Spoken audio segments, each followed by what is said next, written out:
Okay, so had a dream last night. I don't know if I was one of the characters in the dream. I might have been, but it seemed like it was more predominantly a situation where I was seeing characters do different things. It was from The Lord of the Rings. Frodo, Sam, and Smeagol, and they were going through the swamps, and Smeagol was spreading some mud on his body. He was spreading it across his back, and it looked like it was something that was healthy to do, that was good to do, that was something that might help Frodo on his journey. So Frodo saw that and asked Smeagol about it, and Smeagol seemed to indicate it was something good. And so Frodo went and he grabbed the mud from the swamp and he spread it over his back too, but it was like some of the things in Tolkien's books, it was unwholesome. There was something in nature and yet it wasn't wholesome. And so it didn't feel good and it was bad, and Frodo's like, really? This doesn't seem good. And Smeagol's like, yes, it's good. So Frodo didn't feel good, like the negative energy was going into him, and kind of like in the next scene, he kind of succumbed to the negative energy and maybe gotten fascinated with something in the swamp, and he was underneath the surface of the water, and Smeagol was strangling him, drowning him, and his eyes were open, but he was like losing consciousness.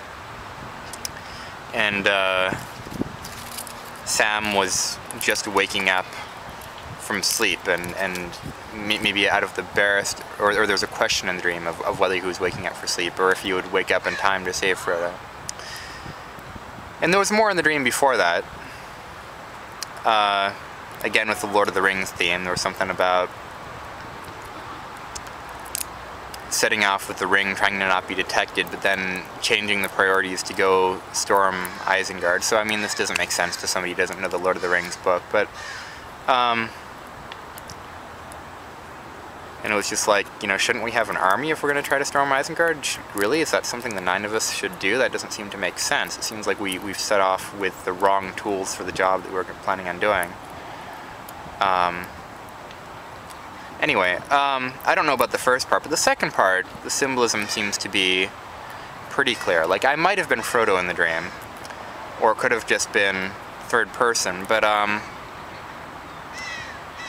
you know, I mean, those are clearly elements of my own psyche. I mean, what's going on is that I am in danger in my classes. I might get Fs in the classes I'm taking this quarter. I've had 3 papers assigned to do for my English class, of which I've done 1. I've got another one due in 2 days, which I haven't started. And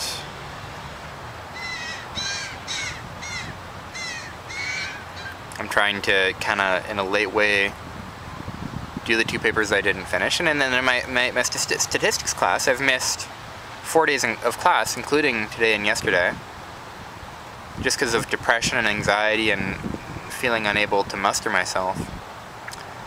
And of course, this is an old pattern for me, and that's why I am still here. Why I haven't moved on is because I've fallen into this pattern.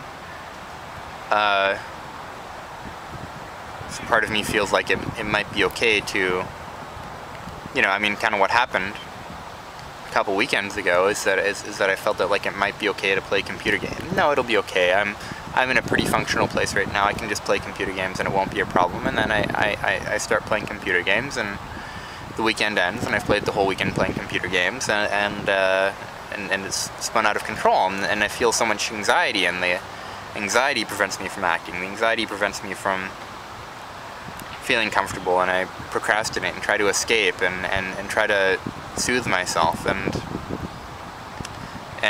just escape from the anxiety of having a paper to do. And so here I am.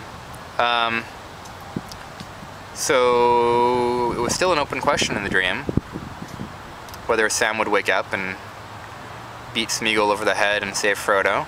Frodo seemed to be possibly already drowned though. So the situation doesn't look that hopeful, but there is still hope.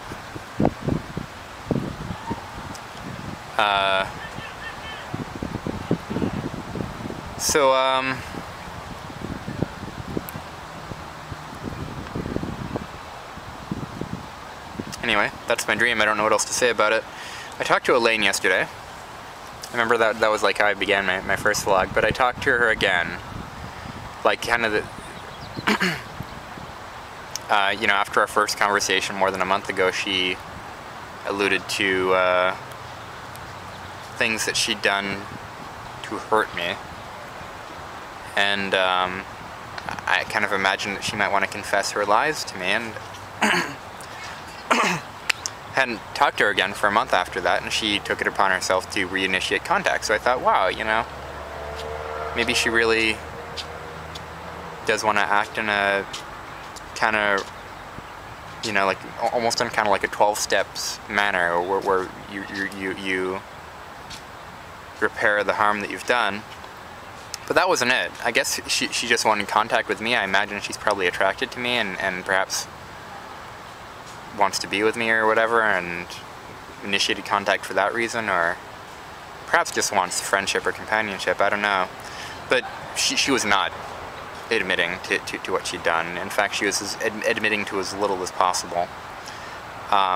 You know, I told her that I was under the impression that a great deal of what she'd done was lying, and she asked me, well, why do you feel that way?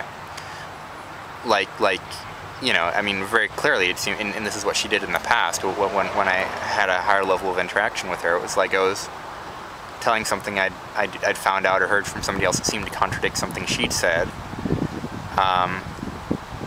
And she wanted to know everything she could about what I knew, so that the story she told me would fit what I knew. So that was disappointing. I guess I'm still holding out a little bit of hope, but not much.